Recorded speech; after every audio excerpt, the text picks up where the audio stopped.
Welcome back, everybody, to episode 4 of Sip, Read, Repeat. I am your host, D. James, aka King Echo, and we are going to, of course, pick up where we left off. Naturally, I got my drink today, and again, another can of Liquid Death. This one's called Dr. Death. I think it's a grape flavor.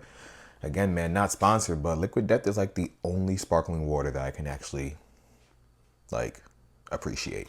Last we left off in the book, Nick had finally made the dreaded phone call to Amy's parents to let her know that she's missing, and then he went back to his sister's house just to kind of vent. So right now we're picking up right now on a diary entry from Amy. Amy Elliott Dunn, April 21st, 2009. Diary entry. Poor me. Let me set the scene.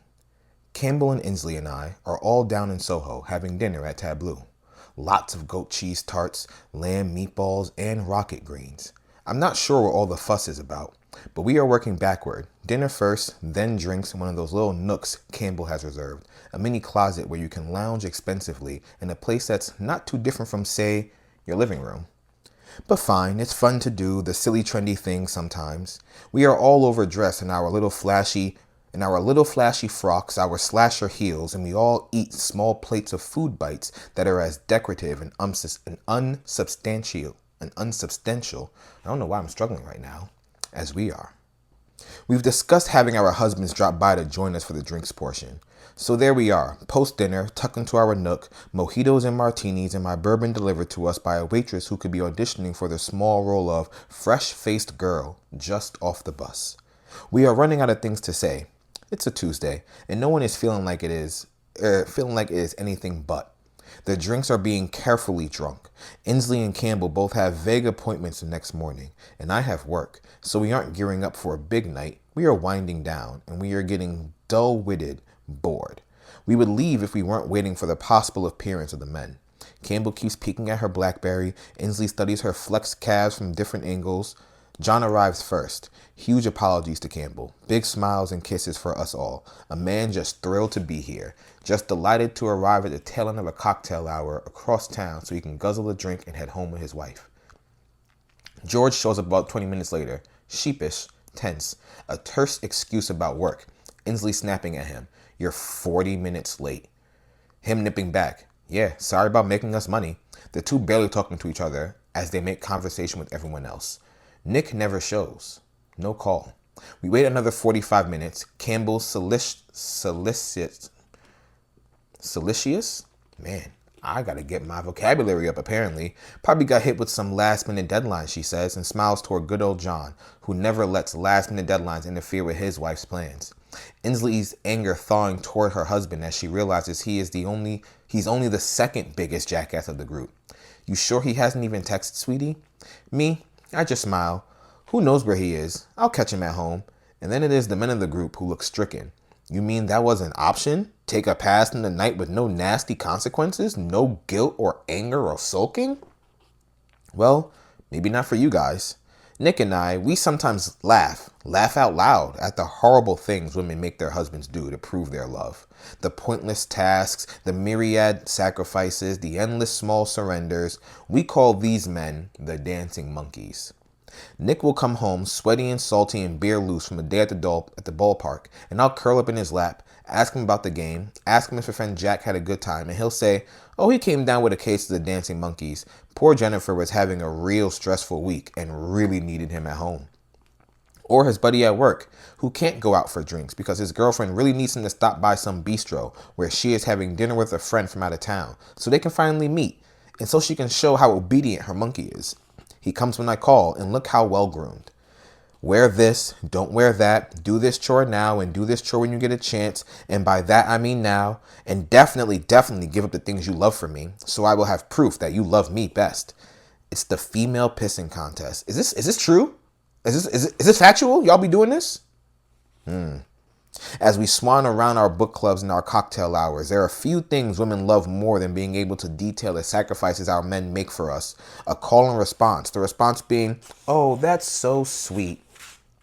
I am happy not to be in that club. I don't partake. I don't get off on emotional coercion or forcing Nick to play some happy hubby role. The shrugging, cheerful, dutiful, taking out the trash, honey role.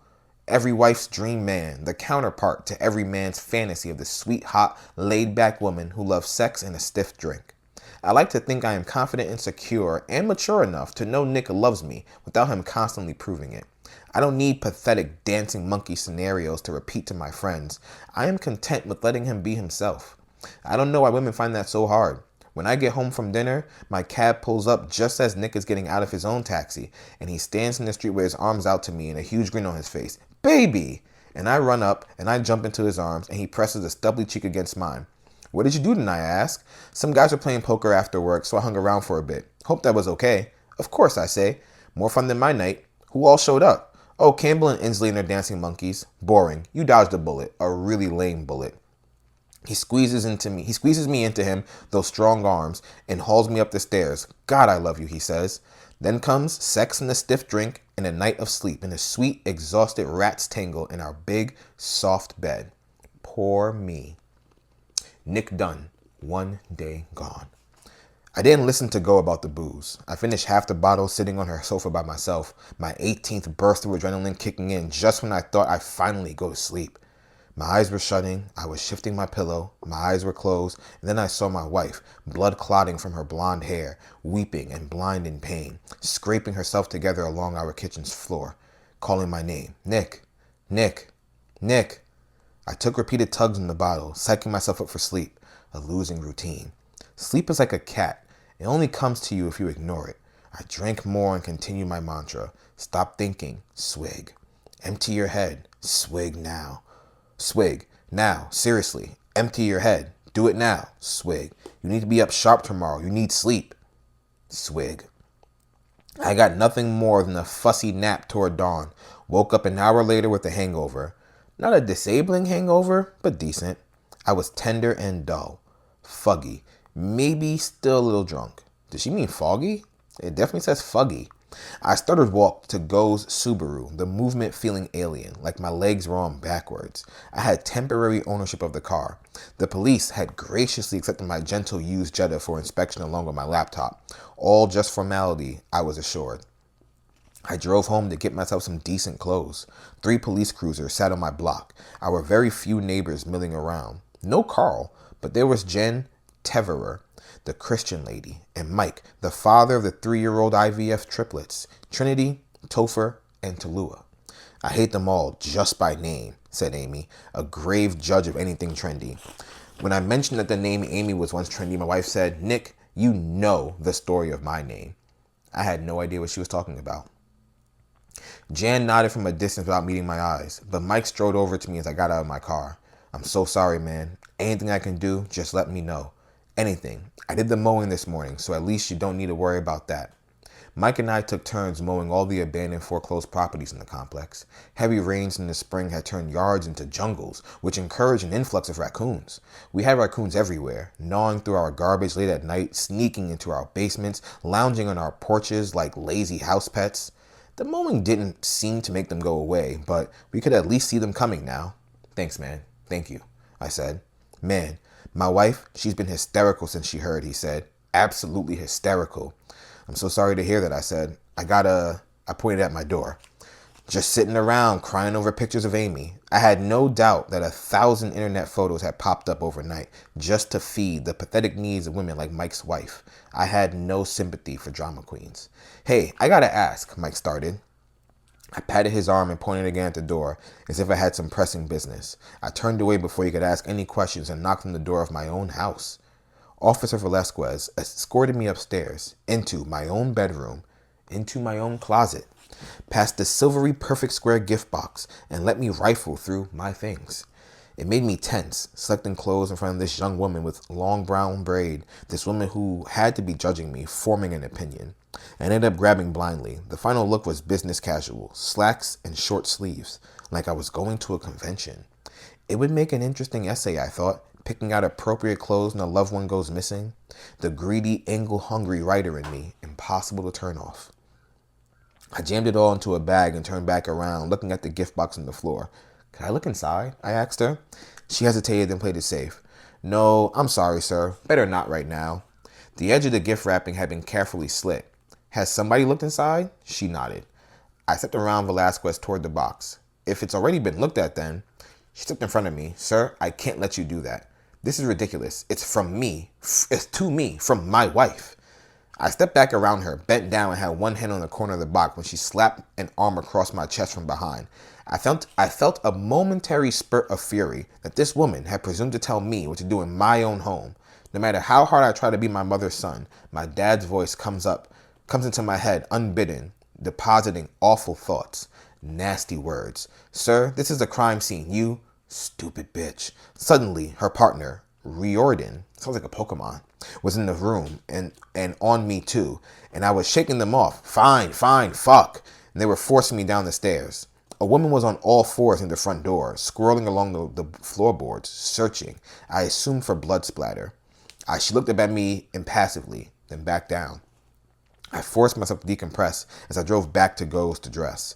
This was only one in a long series of annoying and asinine things the police would do in the course of their investigation.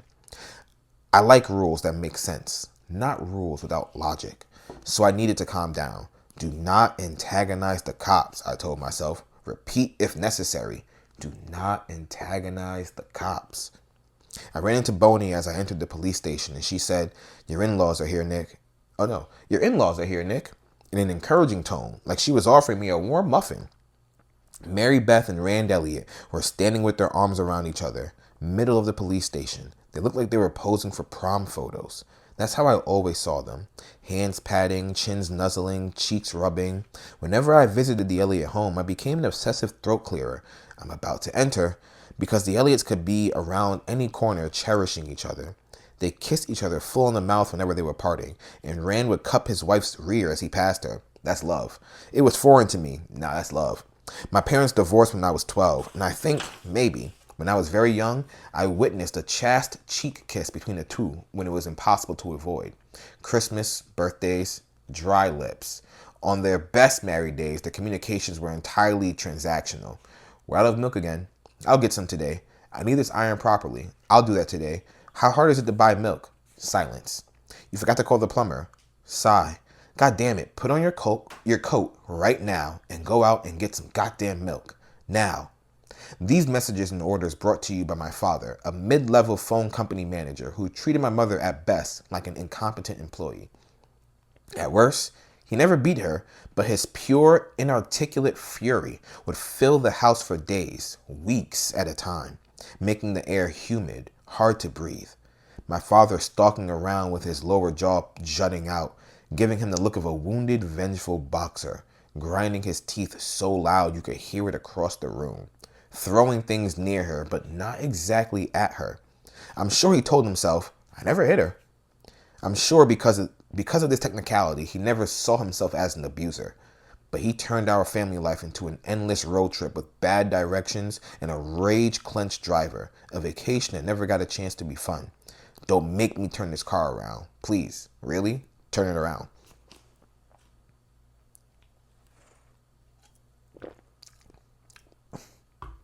It is great. That's good. I don't think my father's issue was with my mother in particular. He just didn't like women. He thought they were stupid, inconsequential, irritating. That dumb bitch. It was his favorite phrase for any woman who annoyed him. A fellow motorist, a waitress, our grade school teachers, none of whom he ever actually met. Parent-teacher conferences stinking of the female Ramos they are. I still remember when Geraldine Ferraro was named the 1984 vice presidential candidate, us all watching it on the news before dinner. My mother, my tiny, sweet mom, put her hand on the back of Go's head and said, well, I think it's wonderful. And my dad flipped the TV off and said, it's a joke. You know it's a goddamn joke. Like watching a monkey ride a bike. This nigga is ridiculous. It took another 5 years before my mother finally decided she was done. I came home from school one day and my father was gone. He was there in the morning and gone by afternoon. My mom sat us down at the dining table and announced, your father and I have decided it would be best for everyone if we live apart. And Go burst into tears and said, good, I hate you both. And then instead of running to her room like the script called for, she went to my mom and hugged her. So my father went away and my thin painted mother got fat and happy, fairly fat and extremely happy, as if she were supposed to be that way all along, a deflated balloon taking in air. Within a year, she'd morphed into the busy, warm, cheerful lady she'd be till she died. And her sister said things like, thank God the old Maureen is back. as if the woman who raised us was an imposter. As for my father, for years I spoke to him on the phone about once a month. The conversation is polite and newsy, a recital of things that happened. The only question my father ever asked about Amy was, "How is Amy?" which was not meant to elicit any answer beyond, "She's fine." He remained stubbornly distant, even as he faded into dementia in his 60s. "If you're always early, you're never late," my dad's mantra, and that included the onset of Alzheimer's, a slow decline into a sudden steep drop that forced us to move our independent, misogynistic father to a giant home that stank of chicken broth and piss, where he'd be surrounded by women helping him at all times. Ha! My dad has limitations. That's what my good-hearted mom always told us. He had limitations, but he meant no harm. It was kind of her to say, but he did do harm. I doubt my sister will ever marry. If she's sad or upset or angry, she needs to be alone. She fears a man dismissing her womanly tears. I'm just as bad. The good stuff in me I got from my mom. I can joke, I can laugh, I can tease, I can celebrate and support and praise. I can operate in sunlight, basically, but I can't deal with angry or tearful women. I feel my father's rage rise up in me in the ugliest way. Amy could tell you about that. She would definitely tell you if she were here. I watched Rand and Mary Beth for a moment before they saw me. I wonder how furious they'd be with me. I had committed an unforgivable act not phoning them for so long. Because of my cowardice, my in-laws would always have that night of tennis lodged in their imagination. The warm evening, the lazy yellow balls bumping along the court, the squeak of the tennis shoes, the average Thursday night they'd spent while their daughter has disappeared. "Nick," Rand Elliott said, spotting me. He took 3 big strides toward me, and as I braced myself for a punch, he hugged me desperately hard. "How are you holding up?" he whispered into my neck and began rocking. Finally, he gave a high-pitched gulp, a swallowed sob, and gripped me by the arms. "We're going to find Amy, Nick. It can't go any other way. Believe that, okay?" Rand Elliott held me in his blue stare for a few more seconds, then broke up again. 3 girlish gasps burst from him like hiccups, and Mary Beth moved into the huddle, buried her face in her husband's armpit. When we parted, she looked up at me with giant stunned eyes. "It's just a goddamn nightmare," she said. "How are you, Nick?" When Mary Beth asked, "How are you?" it wasn't a courtesy. It was an existential question. She studied my face, and I was sure she was studying me, and would continue to note my every thought and action. The Elliots believe that every trait should be considered, judged, categorized. It all means something. It can all be used. Mom, dad, baby, they were 3 advanced people with 3 advanced degrees in psychology. They thought more before 9 a.m. than most people thought all month. I remember once declining cherry pie at dinner, and Rand cocked his head and said, "Iconoclast, disdains the easy symbolic patriotism."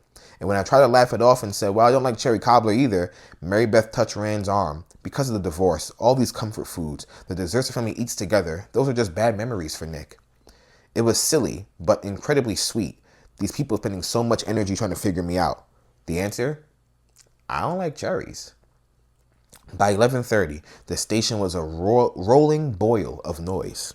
Phones were ringing, people were yelling across the room. A woman whose name I never caught, whom I registered only as a chattering bobblehead of hair, suddenly made her presence known at my side. I had no idea how long she'd been there.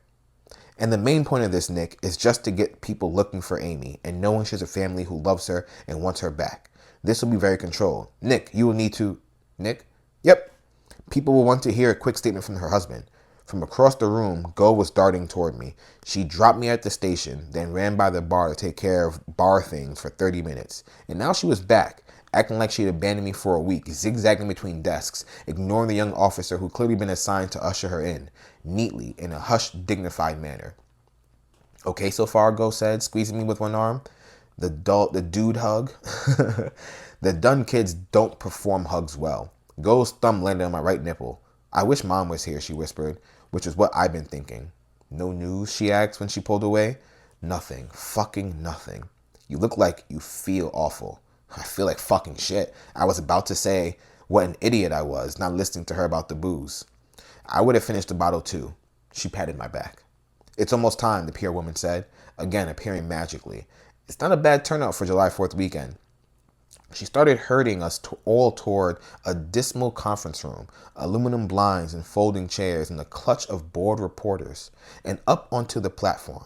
I felt like a third-tier speaker at a mediocre convention, me in my business casual blues, addressing a captive audience of jet-lagged people daydreaming about what they'd eat for lunch. But I could see the journalists perk up when they caught sight of me. Let's say it, a young, decent-looking guy. And then the PR woman placed a cardboard poster on a nearby easel, and it was a blown-up photo of Amy at her most stunning. That face that made you keep double-checking. She can't be that good-looking, can she? She could, she was, and I stared at the photo of my wife as the camera snapped photos of me, staring at the photo. I thought of that day in New York when I found her again. The blonde hair, the back of her head, was all I could see, but I knew it was her. And I saw it as a sign. How many millions of heads had I seen in my life? But I knew this was Amy's pretty skull floating down 7th Avenue in front of me. I knew it was her and that we would be together. Cameras flashed. I turned away and saw spots. It was surreal. That's what people always say to describe moments that are merely unusual. I thought, you have no fucking idea what surreal is. My hangover was really warming up now, my left eye throbbing like a heart. Damn. That's what, my migraines feel like. Oh, that's painful. The cameras were clicking. The two families stood together, all of us with mouths and thin slits. Go, the only one looking even close to a real person. The rest of us looked like placeholder humans, bodies that had been dollied in, and propped up. Amy, over on her easel, looked more present. We'd all seen these news conferences before, when other women went missing. We were being forced to perform the scene that TV viewers expected, the worried but helpful family. Caffeine-dazed eyes and ragdoll arms. My name was being said. The room gave a collective gulp of expectation. Showtime. When I saw the broadcast later, I didn't recognize my voice. I barely recognized my face. The booze floating, sludge-like, just beneath the surface of my skin made me look like a fleshy wastrel, just sensuous enough to be disreputable. I'm just butchering some of these words. I had worried about my voice wavering, so I overcorrected and the words came out clipped, like I was reading a stock report. We just want Amy to get home safe. Utterly unconvincing, disconnected. I might as well have been reading numbers at random. Rand Elliott stepped in and tried to save me. Our daughter, Amy, is a sweetheart of a girl, full of life. She's our only child, and she's smart and beautiful and kind. She really is amazing, Amy.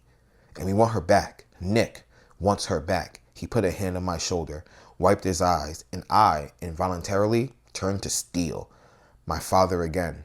Men don't cry. Rand kept talking. We all want her back where she belongs, with her family.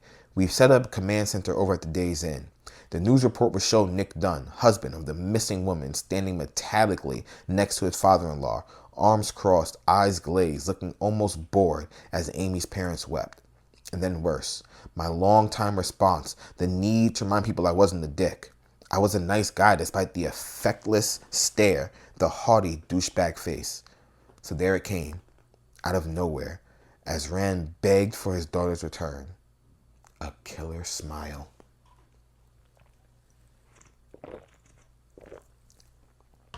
Amy Elliott Dunn, July 5th, 2010. Diary entry. I won't blame Nick. I don't blame Nick. I refuse to turn into some pert-mouthed strident. Whew, angry girl. I made 2 promises to myself when I married Nick. 1, no dancing monkey demands. 2, I would never ever say, sure, that's fine by me. If you want to stay out later, if you want to do a boys' weekend, if you want to do something you want to do, and then punish him for doing what I said was fine by me.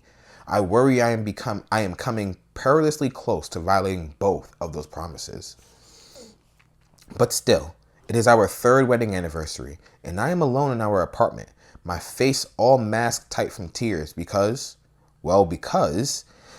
just this afternoon, I get a voicemail from Nick, and I already know it's going to be bad. I know the second the voicemail begins because I can tell he's calling from his cell, and I can hear men's voices in the background and a big roomy gap, like he's trying to decide what to say.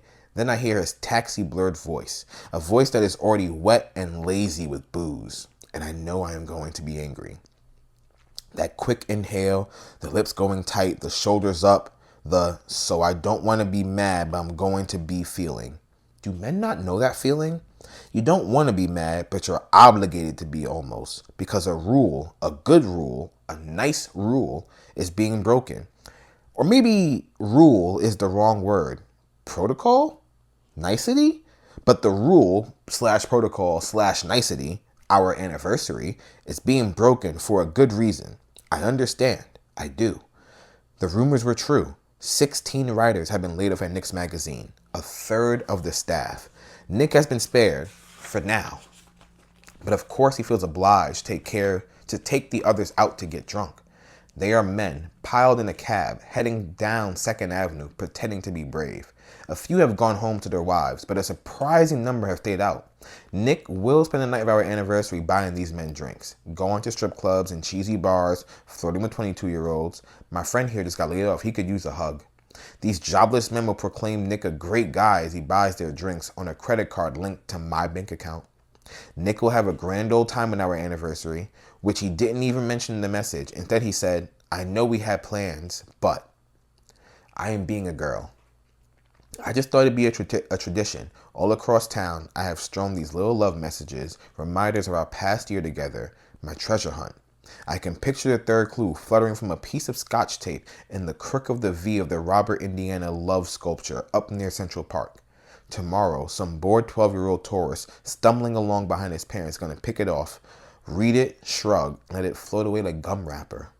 My treasure hunt finale was perfect, but it isn't now. It's an absolutely gorgeous vintage briefcase, leather. 3rd anniversary is leather. A work-related gift may be a bad idea, given that work isn't exactly happy right now.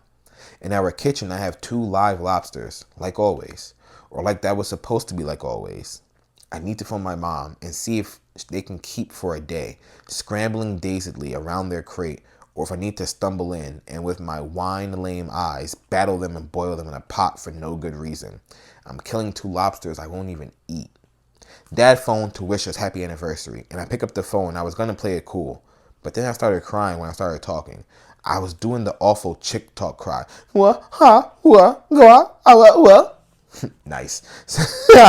So I had to tell them what happened. And he told me I should open a bottle of wine and wallow in it for a bit. Dad is always a proponent of good indulgent sulk. A good indulgent sulk. Still, Nick will be angry that I told Rand. And of course, Rand will do his fatherly thing, pat Nick on the shoulder and say, heard you had some emergency drinking to do on your anniversary, Nicky, and chuckle. So Nick will know, and he will be angry with me because he wants my parents to believe he's perfect. He beams when I tell them stories about what a flawless son-in-law he is. Except for tonight. I know. I'm being a girl. It's 5 a.m. The sun is coming up, almost as bright as the streetlights outside that have just blinked off. I always like that switch when I'm awake for it. Sometimes when I can't sleep, I'll pull myself out of bed and walk through the streets at dawn. When the lights click off altogether, I always feel like I've seen something special. Oh, there go the streetlights, I want to announce. In New York, it's not 3 or 4 a.m. that's the quiet time. There are too many bar stragglers calling out to each other as they collapse into taxis, yelping into their cell phones as they frantically smoke that one last cigarette before bed. 5 a.m. That's the best time, when the clicking of your heels on the sidewalk sounds illicit. All the people have been put away in their boxes, and you have the whole place to yourself. Here's what happened. Nick got home just after 4, a bulb of beer and cigarettes and fried egg odor attached to him, a placenta of stink. I was still awake, waiting for him. My brain kathunking after a marathon of Law and Order felt that. He sat down on our ottoman and glanced at the present on the table and said nothing. I stared back at him. He clearly wasn't going to even graze against an apology. Hey, sorry things got screwy today. That's all I wanted, just a quick acknowledgement. Happy day after anniversary, I start. He sighs, a deep, aggrieved moan. Amy, I've had the crappiest day ever. Please don't lay a guilt trip on top of me. Nick grew up with a father who never, ever apologized. So when Nick feels he has screwed up, he goes on offense. I know this, and I can usually wait it out, usually. I was just saying happy anniversary. Happy anniversary, my asshole husband who neglected me on my big day. We sit silent for a minute, my stomach nodding. I don't want to be a bad guy here. I don't deserve that. Nick stands up. Well, how was it? I asked dully. How was it? It was fucking awful. 16 of my friends have no jobs now. It was miserable. I'll probably be gone too, another few months. Friends. He doesn't even like half the guys he was out with. But I say nothing. I know it feels dire right now, Nick, but it's not dire for you, Amy. Not for you. It will never be dire. But for the rest of us, it's very different. The same old. Nick resents that I've never had to worry about money, and I never will. He thinks that makes me softer than everyone else, and I wouldn't disagree with him, but I do work. I clock in and clock back out. Some of my girlfriends have literally never had a job. They discuss people with jobs in the pitying tones you talk about a fat girl with such a nice face. That's crazy. They will lean forward and say, but of course Ellen has to work. Let something out of Noel Coward play. They don't count me because I can always quit my job if I want to. I could build my days around charity committees and home decoration and gardening and volunteering, and I don't think there's anything wrong with building a life around those things. Most beautiful, good things are done by women people scorn. But I work. Nick, I'm on your side here. We'll be okay no matter what. My money is your money. Not according to the prenup. He is drunk. He only mentioned the prenup when he's drunk. Then all the resentment comes back. I've told him hundreds, literally hundreds of times. I've said the words, the prenup is pure business. It's not for me. It's not even for my parents. It's for my parents' lawyers. It says nothing about us, not you and me. He walks over toward the kitchen, tosses his wallet and wilted dollars on the coffee table, crumbles a piece of notepaper and tosses it in the trash with a series of credit card receipts. That's a shitty thing to say, Nick. It's a shitty way to feel, Amy. He walks to our bar in the careful, swamp-wading gait of a drunk and actually pours himself another drink. You're going to make yourself sick, I say. He raises his glass and then up yours cheers to me. You just don't get it, Amy. You just can't. I've worked since I was 14 years old. I didn't get to go to fucking tennis camp and creative writing camp and SAT prep and all that shit that apparently everyone else in New York City did. Because I was wiping down tables at the mall, and I was mowing lawns, and I was driving to Hannibal fucking dressing like Huck Finn for the tourists, and I was cleaning the funnel cake skillets at midnight. I feel an urge to laugh, actually to guffaw, a big belly laugh that would sweep up Nick, and soon we both be laughing, and this would be over. This litany of crummy jobs, being married to Nick always reminds me, people have to do awful things for money. Ever since I've been married to Nick, I always wave to people dressed as food. I've had to work so much harder than anyone else in the magazine to even get to the magazine. 20 years, basically. I've been working to get where I am. And now it's all going to be gone. And there's not a fucking thing I know how to do instead. Unless I want to go back home. Be a river rat again. You're probably too old to play Huck Finn, I say. Fuck you, Amy. And then he goes to the bedroom. He's never said that to me before, but it came out of his mouth so smoothly that I assume, and this never crossed my mind, I assume he's thought it. Many times. I never thought I'd be the kind of woman who'd be told to fuck herself by her husband. And we've sworn to never go to bed angry. Compromise, communicate, and never go to bed angry. The 3 pieces of advice gifted and re-gifted to all newlyweds. But lately it seems I am the only one who compromises or communicates, or our communications, don't solve anything. And Nick is very good at going to bed angry. He can turn off his emotions like a spout. He is already snoring. And then I can't help myself. Even though it's none of my business, even though Nick would be furious if he knew, I cross over to the trash can and pull out the receipts so I can picture where he's been all night. 2 bars, 2 strip clubs, and I can see him in each one, talking about me with his friends, because he must have already talked about me for all that petty, smeared meanness to come out so easily. I picture them in one of the pricier strip clubs, the posh ones that make men believe they are all designed to rule, that women are meant to serve them, the deliberately bad acoustics and thrumping music so no one has to talk, a stretch-titted woman straddling my husband, who swears it's all in fun, her hair trailing down her back, her lips wet with gloss, but I'm not supposed to be threatened. No, it's just boyish hijinks. I am supposed to laugh. I am supposed to be a good sport. Then I unroll the crumpled piece of notebook paper and see a girl's handwriting, Hannah, and a phone number.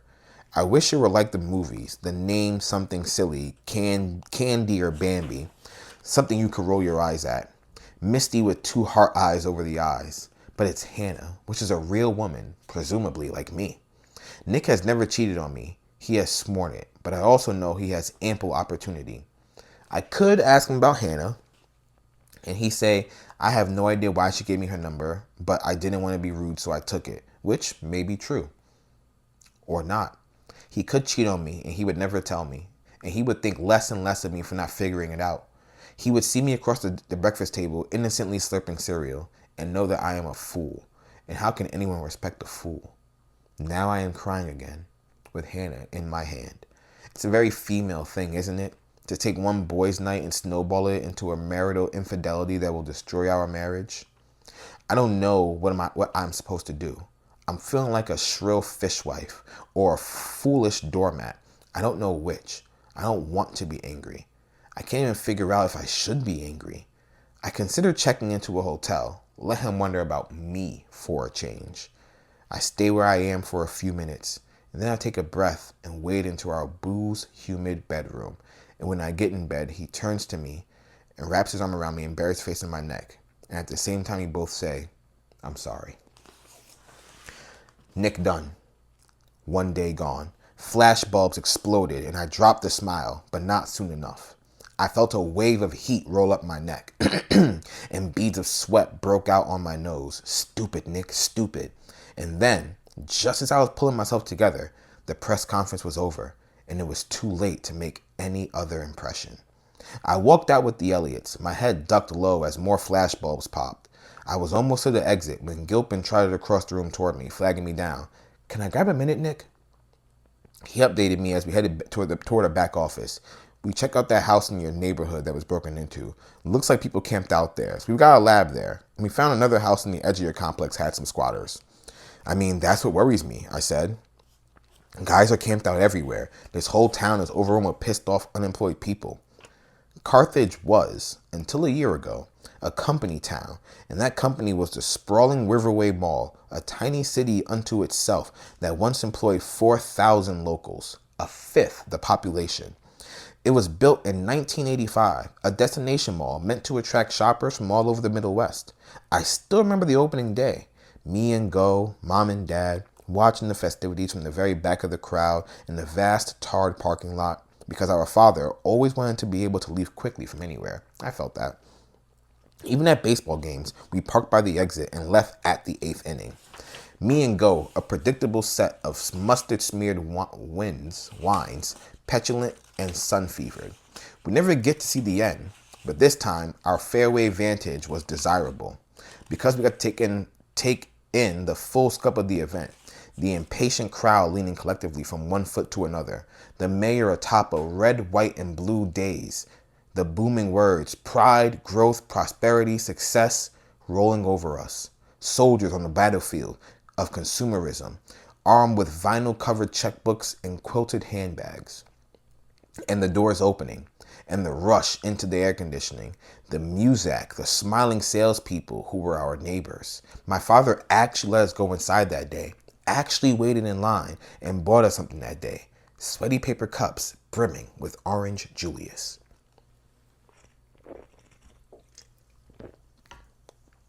For a quarter century, the Riverway Mall was a given. Then the recession hit, washed away the Riverway store by store until the whole mall finally went bust. It is now 2 million square feet of echo. That's me. No company came to claim it. No businessman promised a resurrection. So no one knew what to do with it or what would become of it all. What would become of all the people, who'd worked there, including my mother, who lost her job at Shooby Dooby. Sorry. Shooby Dooby. 2 decades of kneeling and kneading, of sorting boxes and collecting moist foot hosiery, gone without ceremony. The downfall of the mall basically bankrupted Carthage. People lost their jobs, they lost their houses, no one could see anything good coming anytime soon. We never get to see the end, except it looked like this time, Go and I would. We all would. The bankruptcy matched my psyche perfectly. For several years, I had been bored. Not a whining, restless child's boredom, although I was not above that, but a dense, blanketing malaise. It seemed to me that there was nothing new to be discovered ever again. Our society was utterly, ruinously derivative, although the word derivative, as a criticism, is itself derivative. We were the first human beings who would never see anything for the first time. We stare at the wonders of the world dull-eyed, underwhelmed. Mona Lisa, the pyramids, the Empire State Building, jungle animals on attack, ancient icebergs collapsing, volcanoes erupting. I can't recall a single amazing thing I have seen firsthand that I didn't immediately reference to a movie or TV show. A fucking commercial. You know the awful sing-song of the blase, seen it. I've literally seen it all. And the worst thing, the thing that makes me want to blow my brains out is the secondhand experience is always better. The image is crisper. The view is keener. The camera angle and the soundtrack manipulate my emotions in a way reality can't anymore. I don't know that we are actually human at this point. Those of us who are like most of us, who grew up with TV and movies and now the internet. If we are betrayed, we know the words to say. When a loved one dies, we know the words to say. If we want to play the stud or the smartass or the fool, we know the words to say. We are all working from the same dog-eared script. And I felt that honestly. Like, I feel like there's not a lot of rare experiences anymore. Like, I feel like the more and more I'm online, the more I realize everyone's, or most people have gone through and have done the things that I have done / have gone through. It is a very difficult era in which to be a person, just a real, actual person, instead of a collection of personality traits selected from an endless automat of characters. And if all of us are play acting, there can be no such thing as a soulmate because we don't have genuine souls. It had gotten to the point where it has seemed like nothing matters because I'm not a real person and neither is anyone else. I would have done anything to feel real again. Damn, I'm gonna stop there. That's kind of deep. I'm gonna think about that right now. I would have done anything to feel real again. Well, you guys, that ends it for episode 4 of Sip, Read, Repeat. Thank you so much for being here as always. Until next time, what I'll do this time though is I will leave which pages I read just so you guys can keep up, I guess, for lack of a better word, you know, just to kind of know what pages I'm on so there's no guesswork for you. All right. Thanks for being here. Until next time. Peace, y'all.